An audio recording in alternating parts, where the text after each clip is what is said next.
L'idée avec la région, c'était de donner à voir à des gens qui doivent demain décider de tel ou tel choix en termes d'ENR, de donner à voir un petit peu les réalisations qui se faisaient sur les départements, sur les Pays de la Loire. Donc on fait 5 tours sur chacun des départements. Aujourd'hui, on est en Vendée.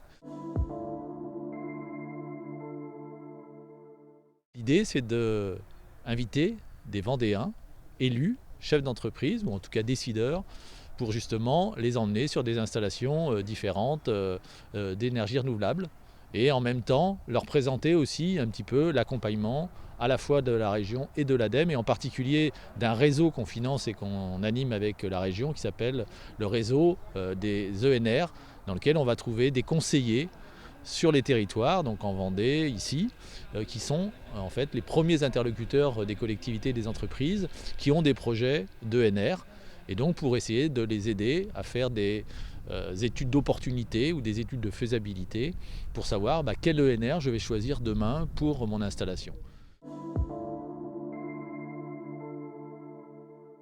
Ce matin, on a fait une entreprise, Soreba, qui est une entreprise qui fabrique des escaliers en béton et qui, eux, aujourd'hui, ont mis sur leur installation de la géothermie. Ici, on est sur un lycée agricole et là, on est sur une unité de biomasse qui va permettre de chauffer tout le site. On va effectivement brûler cette plaquette forestière pour pouvoir faire de l'énergie. Et puis après, on va se diriger vers La Roche-sur-Yon avec le centre aquatique où là, une troisième énergie, le solaire thermique, c'est-à-dire effectivement on va travailler avec l'énergie du soleil pour pouvoir faire de l'eau chaude qui va alimenter le centre aquatique. Vous voyez, donc 3 types d'énergie renouvelable qui permettent effectivement de donner à voir ce qu'il est possible de faire quand on est une entreprise ou une collectivité.